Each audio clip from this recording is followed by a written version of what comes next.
Me preguntáis la volatilidad, me parece que hemos comentado que estaba en torno del 10%, una volatilidad del 10% anualizada. Nosotros lo que hacemos es, primero, que sea una empresa que aparte que tenga que ver con la robótica o se puedan beneficiar de la robótica, tenga un negocio en crecimiento, que no sea un gigante estancado que sí puede tener una pequeña parte de robótica, pero que su negocio principal no sea prometedor. ¿Cómo lo miramos esto? Básicamente entendiendo un poco qué es lo que hace y ver si está en un mercado en crecimiento o está en un mercado con mucha competencia. Por ejemplo, empresas que sí tenemos, Google, pues Google tiene una parte de inteligencia artificial muy importante, la inteligencia artificial es parte importante de su negocio, y aunque las búsquedas por internet no puedan ser robótica, si es un negocio que nos gusta porque se va expandiendo y cada vez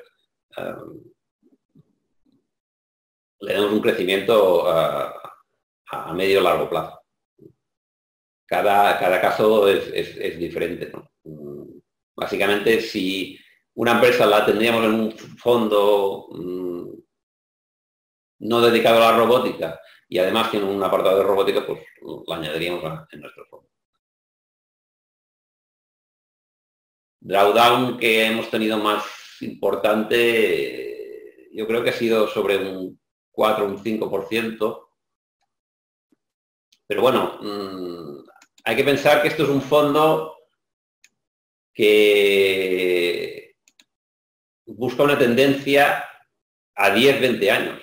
Nuestra apuesta es que va a crecer más que el mercado en general. Me preguntáis también si buscamos empresas jóvenes y startup. Sí buscamos, pero que coticen. Nosotros no podemos tener empresas que no coticen. Pero las buscamos con cautela, porque muchas veces es muy difícil aceptar cuál va a triunfar, ¿no? Me preguntáis si no creo que hay cierta burbuja con el tema de la robótica. Bueno, es posible. La robótica se ha puesto mucho de moda. Puede ser que muchas empresas que trabajan en robótica o hablan de robótica tengan un precio excesivo. De todas formas, nosotros vigilamos empresa por empresa, como habéis visto en iRobot, por ejemplo, que dijimos, creemos que aquí no hay crecimiento suficiente que justifique continuar con esta empresa. Yo aspiro a que en los próximos 10 años la ganancia media sea de en torno del 10%. Y esa es la idea que quiero que os quedéis, que no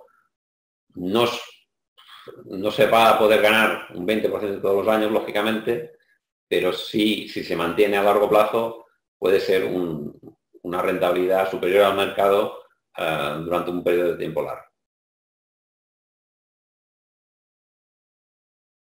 Hacemos dos cosas. Primero,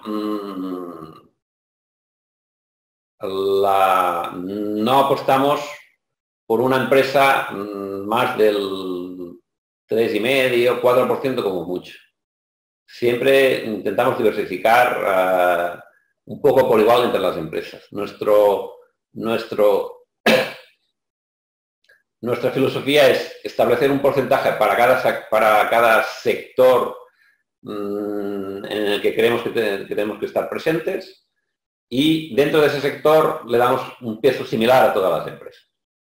Evidentemente, si una empresa se revaloriza más que otra, pues tendrá más peso por su propia dinámica natural. Pero siempre que podemos vamos rebalanceando ya que estáis preguntando también sobre ese tema, para que cada empresa PC tenga un PC similar entre sus equivalentes, ¿no? Normalmente nuestras empresas tenemos entre el 1,5% y el 3,5% de peso en el fondo. Ni menos ni más. Procuramos diversificar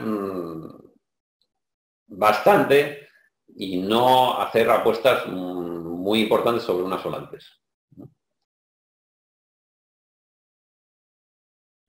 Nosotros apostamos mucho por los dos sectores que más apostamos es el sector de semiconductores y el sector de software, inteligencia artificial. Porque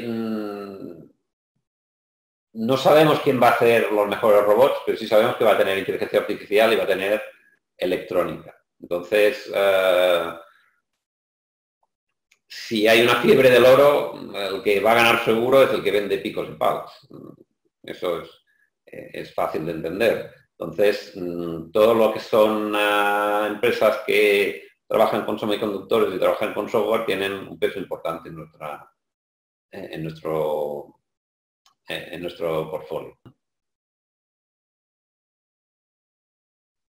¿Cómo seleccionas una empresa para el fondo? Bueno, básicamente lo más importante que utilizamos para seleccionar una empresa es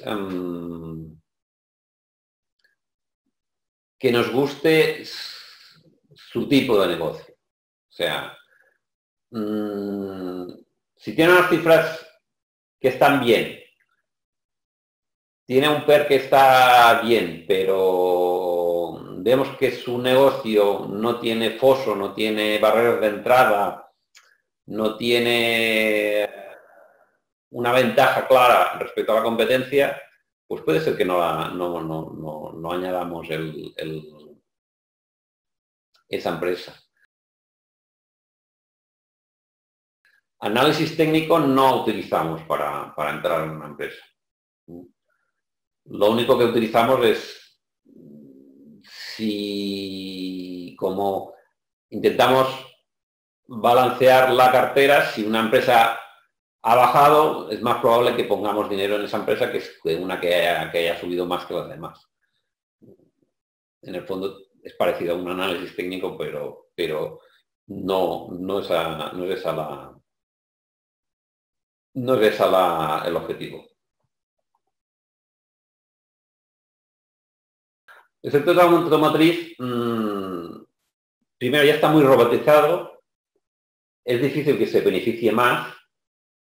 El tema del coche autónomo sí va a ser un tema muy rompedor, pero no tenemos claro quién se puede llegar el gato al agua. Pero el principal problema que le vemos al sector del automóvil es que va a haber una contracción general de la industria. Porque si triunfa el coche autónomo, eso puede provocar que haya muchos menos consumidores que compren un coche y muchos más consumidores que lo alquilen en plan Uber, pero sin conductor. Se calcula que con un coche autónomo el coste de coger un taxi autónomo va a ser 4 o 5 veces menor que lo que es un taxi actualmente. Y a esos precios, prácticamente, por el precio de un billete de metro, vas a ir en taxi por todos sitios. ¿Va a valer la pena tener un coche en propiedad? Pues para un montón de consumidores no. Y entonces eso va a provocar que se vendan menos coches, que desaparezcan muchas marcas y que si no aciertas el caballo ganador, te puedes llevar una buena castaña. Entonces, no estamos ahora mismo en el sector automotriz porque nos da más miedo que esperanzas.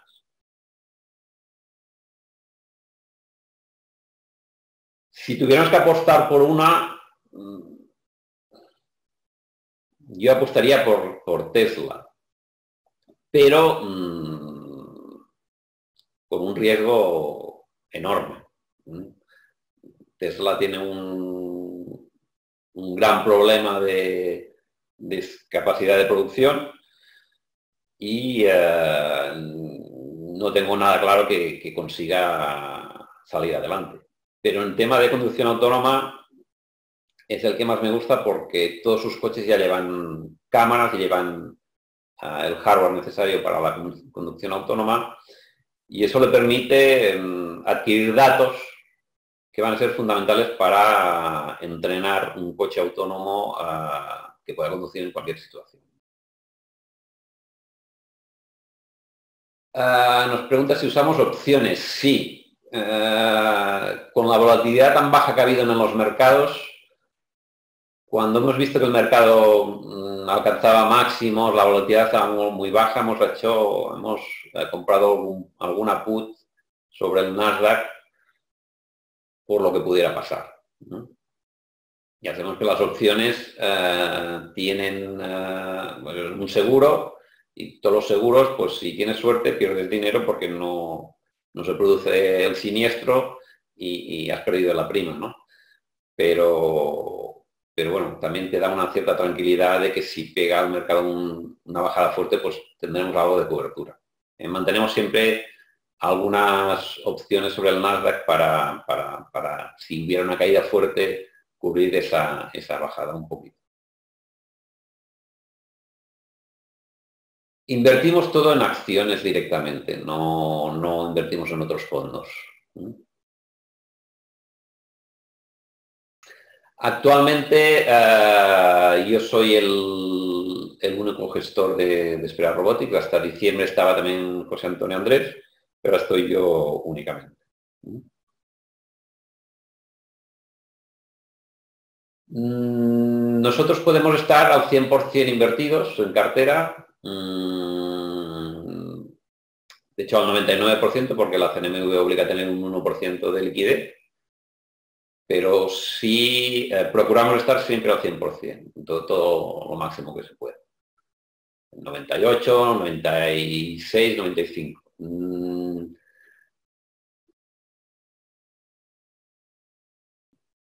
No buscamos hacer un market timing. Mi background es más tecnológico. Yo trabajé 8 años en un departamento de robótica y me desenvuelvo bien entendiendo las tecnologías, cómo funcionan, sus puntos fuertes, sus puntos débiles, pero decidir cuándo el mercado va a retroceder o cuándo el mercado está sobrecomprado, para mí es mucho más difícil, y más en un sector que está en crecimiento y que puede ser que una empresa que hoy valga X, pues como hemos visto en Nvidia, que han subido un 500%, si cuando llevaba al 300% no hubiéramos salido, pues hubiéramos perdido una parte de la rentabilidad importante, ¿no? Entonces, apostamos más por estar siempre invertidos, cubrir un poco el riesgo de mercado con opciones y que nuestro trabajo se note en qué empresas están en cartera y cuáles no, más que en estar dentro del mercado o fuera.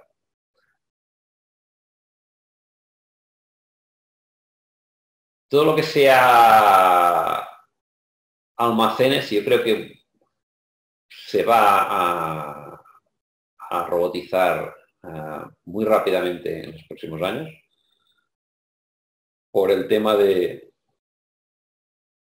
que los robots, al poderse mover de forma libre y ser capaces de identificar objetos y coger objetos, van a permitir abaratar los costes de almacenamiento y de gestión de almacenes.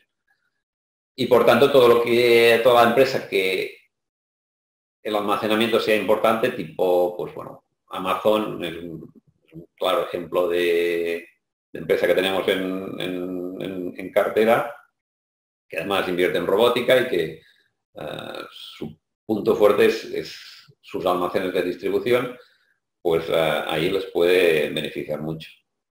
Todas las empresas de comercio electrónico, si triunfa la conducción autónoma, pero eso lo veo un poco más allá, les puede beneficiar. Y otro mercado que creo que va a empezar a empujar fuerte es el tema de la domótica, el hogar inteligente, ¿no? El hogar inteligente hasta ahora ha sido bastante complicado de poner en marcha, de configurar, necesitaba muchas horas de técnicos para ponerla en marcha, pero cada vez más están saliendo pequeños dispositivos que son inteligentes por sí solos, que se comunican con Internet y que un poco facilitan tanto el trabajo que el propio usuario se los puede ir configurando. Me preguntáis por aquí, entidad depositaria es el Santander. Y ventanas de salida no hay, se puede entrar y salir cuando se quiera, no hay problemas de... Solo si fuera cantidades grandes, sí puede ser que se retrase 2 o 3 días la salida por temas de cerrar posiciones, pero a día de hoy no hemos tenido nunca ningún problema para entrar y salir. Si ningún depositario ha tenido problemas para entrar y salir, ni pensamos que la vaya a tener.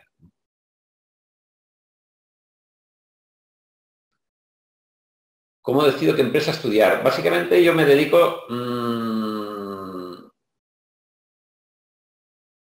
sobre todo a aprender las nuevas tecnologías que están saliendo, las nuevas empresas que están trabajando con estas tecnologías y cuando, por ejemplo, me encuentro una empresa que veo que hace cosas interesantes, que puede ser que no cotice, que no podamos invertir en ella, pero sí intento buscar qué proveedores tiene, qué empresas se pueden beneficiar de esa nueva invención, qué va a necesitar esa nueva invención para fabricarse y puede beneficiarse, podemos sacar partido. Y un poco intento buscar más los caminos de la industria, ¿no? Esto es un tema bastante en debate, ¿no? Realmente la robótica va a eliminar la mano de obra no solo en países emergentes, sino en países desarrollados. Yo tengo una opinión mixta. Creo que en una primera fase la robótica va a proporcionar más trabajos que los que va a destruir, pero que en un futuro de 10 años, 15 años, sí se puede llegar a un momento en que la destrucción de empleo sea mayor que la creación. Os voy a hacer un paralelismo. En el siglo XIX, a principios del siglo XIX, todos los transportes se hacía a base de barcos por el mar, o el transporte terrestre se hacía con caballos. Con la inversión del ferrocarril, todo el transporte de larga distancia de los caballos desapareció, pero aumentó tanto el comercio que aumentó la demanda de caballos para el transporte a corta distancia, para descargar los trenes y transportar las mercancías a todas partes de un país, se seguían utilizando caballos y carros. Pero con el surgimiento del motor de combustión y de los coches, los caballos salieron totalmente de la ecuación y prácticamente han desaparecido de la economía y ahora solo son como un objeto de lujo de ocio, ¿no? Y aquí nos podemos encontrar con un sistema similar, ¿no? En un primer momento, los trabajadores vamos a trabajar junto con inteligencias artificiales y con brazos robóticos que nos van a ayudar, nos van a hacer más productivos y eso puede aumentar la riqueza y el número de empleos. Pero si la inteligencia artificial avanza suficientemente, puedes llegar a hacer que muchas personas no sean capaces de competir contra una inteligencia artificial y contra un robot. Entonces, ahí habrá que ver cómo reestructuramos la sociedad. En los países emergentes les puede afectar mucho más, ¿no? Incluso los países del tercer mundo. Hasta ahora los países del tercer mundo, para salir de ahí, su proceso era mano de obra barata y industrialización y ir avanzando hacia ahí. Si la robótica y la inteligencia artificial lo primero que hace es eliminar la mano de obra más simple, más barata, menos especializada, eso puede truncar el futuro de muchos de estos países, ¿no? Si se produce ese cambio de creación de empleo a destrucción de empleo, donde primero lo vamos a ver, sin duda, va a ser en los países subdesarrollados y emergentes.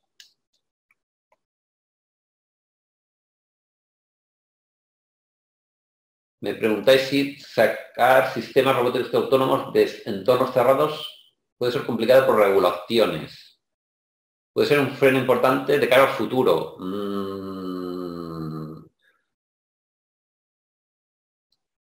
Sí, pero los beneficios yo creo que son mucho más importantes que los riesgos. Los brazos robóticos ya están saliendo del entorno cerrado porque, lógicamente, este tipo de robots se rigen por el mismo criterio de seguridad que cualquier otra máquina que se mueva. En un entorno industrial hay un montón de máquinas que se mueven y hay unas regulaciones que obligan a que sean seguras si hay una persona cerca. Entonces, hasta ahora la seguridad se aplicaba poniendo barreras físicas, ahora lo que se hacen es poner barreras electrónicas. Los robots tienen sensibilidad a su alrededor, cualquier momento que lo toques o que traspases una barrera, te acerques demasiado a ellos, automáticamente se paran. Lógicamente, este tipo de robots funcionan a velocidades mucho más moderadas para que tengan tiempo para reaccionar si hay un peligro. No es lo mismo que el típico robot de una cadena de montaje de coches que tiene que ir lo más rápidamente posible que un robot que va a colaborar con un humano. Donde más problemas habrá será en un coche autónomo, porque ahí ya nos movemos a unas velocidades y en unos entornos muy libres que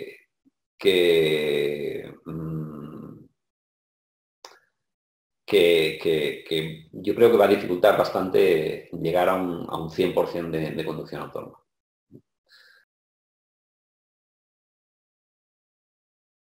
¿Qué criterios utilizas para decidir en qué porcentaje cubres la divisa del fondo y cómo la cubres? Básicamente nosotros tenemos dos barreras, una en la que estamos 100% cubiertos y otra en la que no vamos a estar nada de cubiertos, y por en medio hacemos una cobertura puramente pues proporcional. Ahora mismo el euro y el dólar tienen un valor que por igualdad de poder de compra tendría que estar en 1,33, 1,34 sobre ese orden de magnitud. Entonces, ahora mismo nuestro nivel de cobertura total es de 1,10. Si está por debajo de 1,10 vamos a cubrir el 100% de la divisa. Y si está por encima del 1,40 no vamos a cubrir la divisa. lógicamente, esto, a medida que va evolucionando la situación macroeconómica, podemos cambiar de opinión e ir moviendo sus límites. La ventaja de hacerlo así es que cubrir tiene un coste, la diferencia de tipo de interés entre la zona euro y la zona dólar, y al cubrir de esta forma dinámica, lo que hacemos es que cuando el dólar sube, bajamos la cobertura a un cierto precio, pero no la volvemos a subir hasta que no baja un cierto nivel por debajo de ese nivel que hemos bajado la cobertura. Con lo cual, cada vez que hace un vaivén, pues recogemos un beneficio de vender más caro y comprar más barato el futuro. El objetivo de eso es cubrir los costes de cobertura. No esperamos hacer un gran negocio con eso, sino simplemente intentar cubrir en lo posible los costes de cobertura.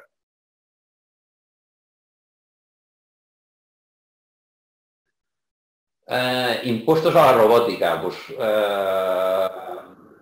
yo creo que no tiene ningún sentido. Primero porque a nivel mundial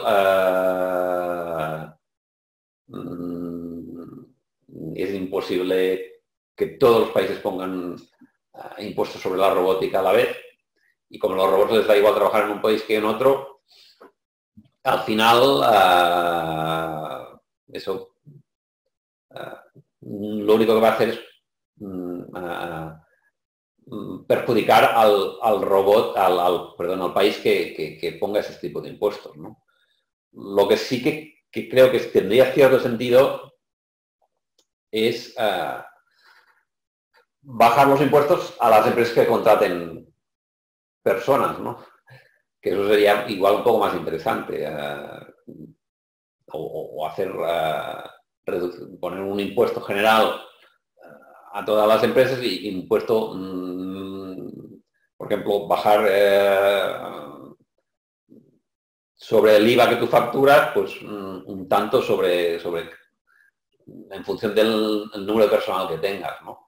Eso puede tener cierto sentido, pero cualquier impuesto se ponga específicamente para la robótica, lo único que va a hacer es que se concentre la robótica en otro sitio. No creo que pueda salir adelante, ¿no?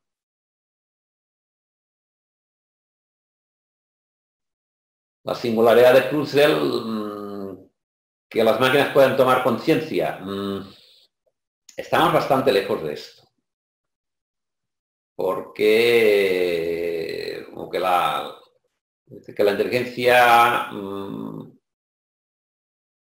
inteligencia artificial superará la inteligencia humana.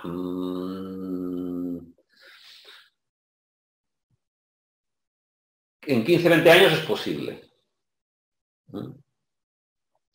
Pero hay que ser un poco...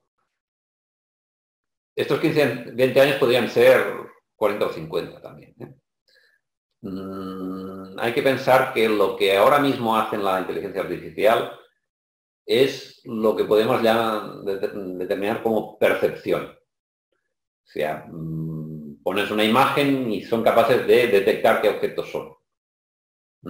Incluso el famoso inteligencia artificial de Google, AlphaGo, que es el mejor jugador de Go de la historia, o que juega mejor al ajedrez que ningún humano. Todas estas inteligencias artificiales se basan en dos cosas. Uno, que dada una posición perciben por una red neuronal cuán buena es para cada jugador, y esa percepción, esa ejecución es muy rápida, es instantánea. Lo que es lento es entrenar esa red neuronal para que funcione, pero una vez entrenada eso es muy rápido. Y luego la capacidad de un ordenador de investigar muchas variantes para ver cuál es la mejor. hasta ahora las máquinas de ajedrez mejores del mundo, antes de AlphaGo de Google, en una variante de ajedrez, pues, por ejemplo, exploraban centenares de miles de variantes en cada jugada. En AlphaGo solo analiza unos pocos miles, pero un humano analiza decenas. O sea, un humano, por la poca cantidad de capacidad de procesamiento automático, de analizar muchas variantes que tiene, es realmente notable lo bien que puede jugar en este tipo de juegos. Entonces, hasta ahora, estas inteligencias que han batido al hombre se han fundamentado, por una parte, por la inteligencia artificial, que es capaz de percibir algo que a veces no somos capaces ni los humanos de explicar, como una posición de ajedrez, quién tiene ventaja y quién no, y explotar esa capacidad para analizar muchas variantes, ¿no? De ahí a que un ordenador sea capaz de razonar como hace un humano actualmente y que pueda abstraer conceptos a partir de una realidad, yo creo que hay un salto significativo que aún está un poco lejos. Puede que se consiga en 15, 20 años, pero puede que necesitamos 50 o 100 años. Yo no soy capaz de asegurar ninguna de las dos opciones.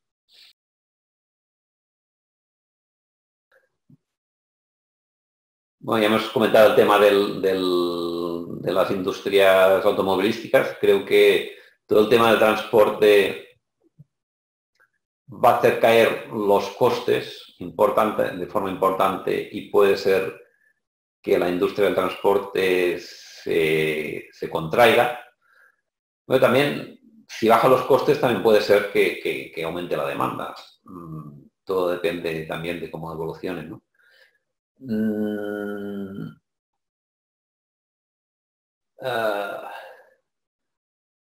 ¿Qué otras actividades se pueden afectar negativamente?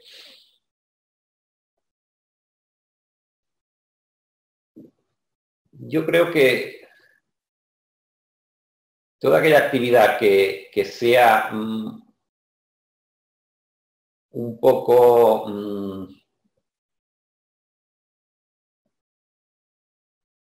que tenga mucho que ver con la percepción, ¿no?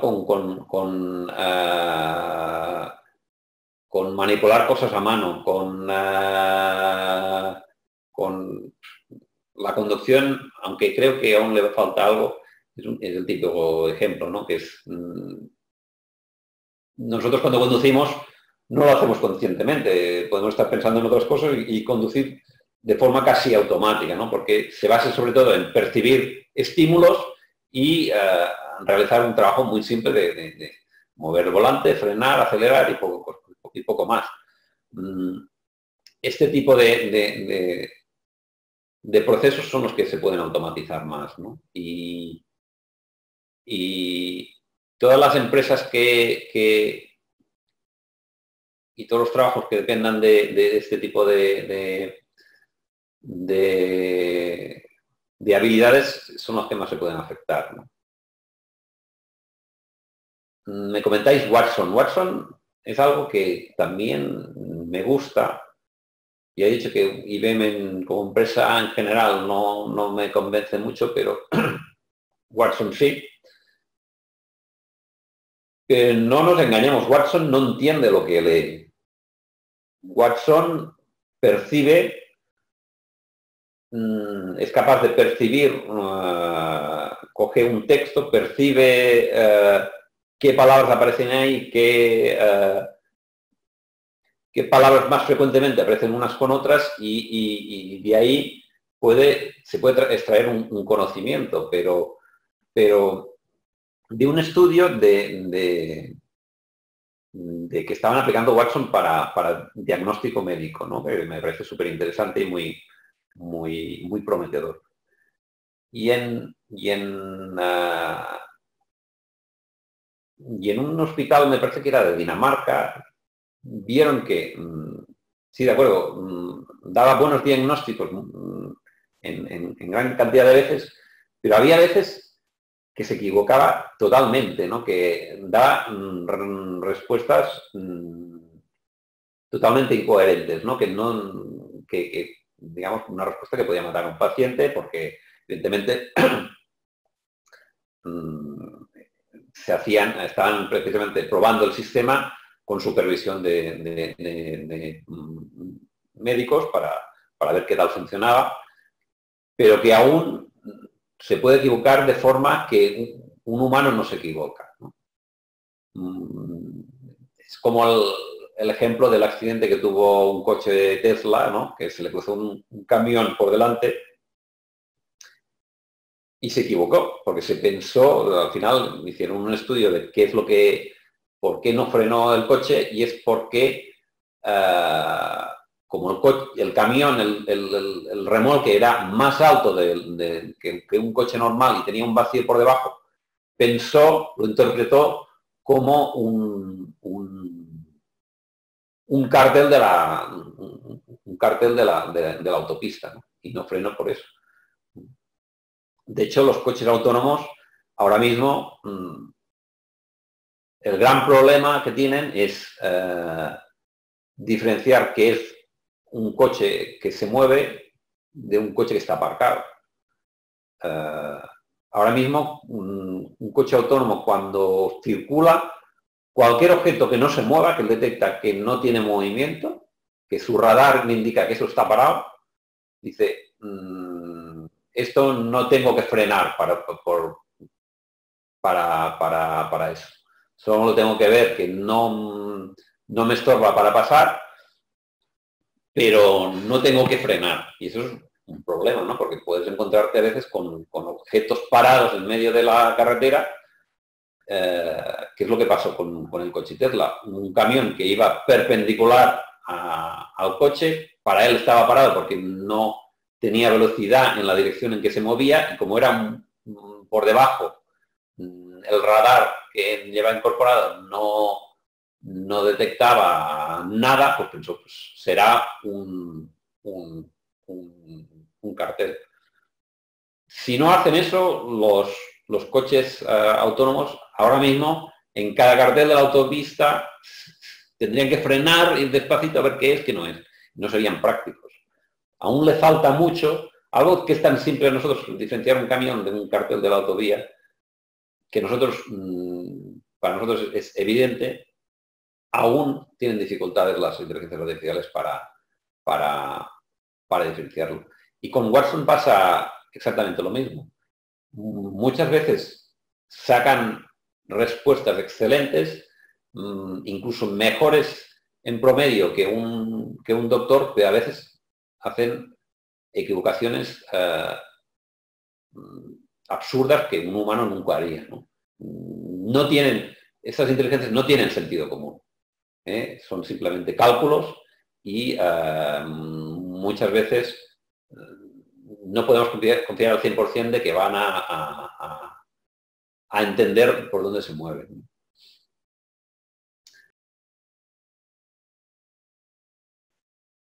Ahora mismo yo creo que el principal camino es la cooperación. De la misma forma que ahora nosotros trabajamos con ordenador, tenemos el móvil, que es nuestra parte biónica que llevamos todos encima, y no podemos vivir ya sin móvil porque nos permite comunicar telepáticamente con cualquier parte del mundo, tener una enciclopedia encima de la mano, consultarla. Ese es el camino. Cada vez más tendremos asistentes de inteligencia artificial que nos van a dar respuestas más inteligentes que lo que hace ahora un buscador. Vamos a tener pequeños robots que nos resolverán problemas cotidianos, que serán capaces de aprender de nosotros cómo hacer una tarea. En las fábricas ya hay robots que el operario con la mano coge la punta del robot, le va indicando lo que tiene que hacer en los movimientos y con eso ya lo ha programado. Le dice, ahora repíteme esto 100 veces y te lo hace. Y esa colaboración entre robots, inteligencia artificial y humanos es lo que creo que va a primar, al menos en estos primeros años de la inteligencia artificial.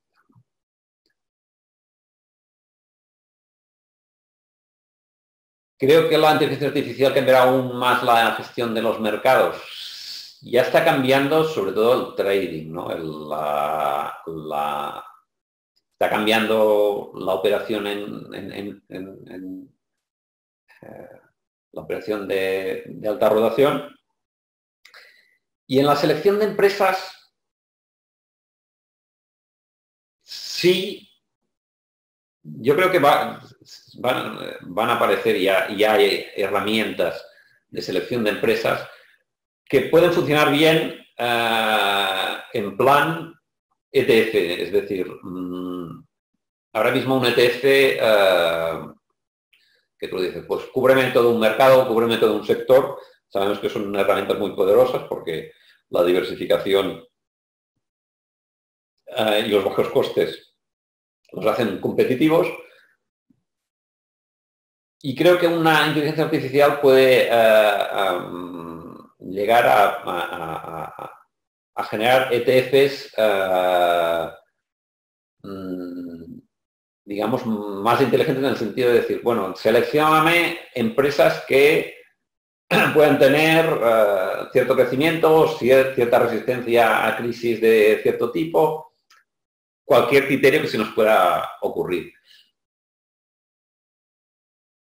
Y que como tú puedes aplicar eso a miles de empresas a la vez y puedes hacer un portfolio de 200, 300 empresas con un coste relativamente bajo y obtener unos resultados estadísticamente buenos. ¿Qué pasa? Que también eso abre posibilidades a que haya muchas empresas mal valoradas, porque esas inteligencias artificiales no pueden entender cómo funciona ese negocio en el fondo, ¿no? Porque tú le puedes pasar a una inteligencia artificial el informe anual de un montón de empresas, pero si esa inteligencia artificial no sabe que para fabricar pan necesitas harina, agua, energía para cocerla, transportarlo en un cierto tiempo, son toda una serie de conocimientos de sentido común que tenemos los humanos y que las inteligencias artificiales ahora mismo o no las tienen o es muy difícil que las tengan, al menos a corto plazo.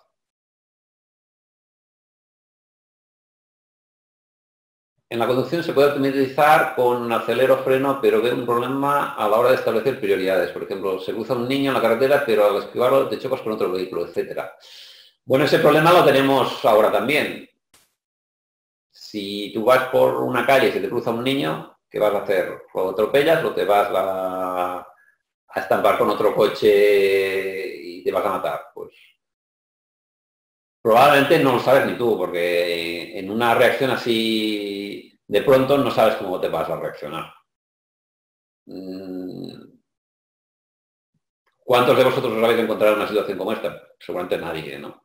Porque realmente son situaciones muy, muy raras y yo creo que digamos que estadísticamente poco relevantes, en el sentido que de los miles de muertos que causan los coches al año, ¿cuántos son de este tipo de casos? Quizá media docena. Entonces, ¿vamos a impedir salvar miles de vidas porque no sabemos qué hacer en estas situaciones? Yo creo que hay que asumir que los coches autónomos van a tener accidentes, van a causar muertes igual, pero que van a causar muchas menos muertes que lo que causamos los humanos. Si la conducción autónoma causara la mitad de muertes que la conducción manual, ¿seríamos capaces de aceptarlo? Pues yo creo que deberíamos aceptarlo. Incluso cuando hubiera casos en que una conducción manual no hubiera causado una muerte y el coche autónomo sí, pero sin el cómputo global es positivo, yo creo que al final se va a imponer, y además hay que tener claro que la ventaja de la conducción autónoma es que es incremental. Nosotros cuando somos novatos conducimos peor, es más probable que tengamos un accidente, y a medida que vamos aprendiendo vamos mejorando, y luego cuando envejecemos empeoramos otra vez, ¿no? Pero los coches autónomos no, los coches autónomos cada vez van a conducir mejor y van a ir aprendiendo de todos los accidentes, y cada vez van a ser mejor, y no solo van a ir en una dirección, es como los accidentes en aviación. Cada accidente se analiza, cada accidente se reporta, se investiga y se aplican medidas para que no vuelva a pasar, ¿no? Y esto va a pasar lo mismo con la conducción autónoma. Con lo cual, el problema de las muertes que puede causar la conducción autónoma en casos extraños o en casos en que una conducción humana no hubiera provocado ese fallo, van a ser una gota en un océano. No deberían ser relevantes a nivel político, a nivel de sociedad, aunque sí entiendo que son al final las excepciones o las noticias o los casos extraordinarios son lo que salen en las noticias, es lo que preocupa a todo el mundo, pero bueno, al final todos los días muere gente en la carretera y eso al final lo asumimos como normal cuando tendría que ser al revés.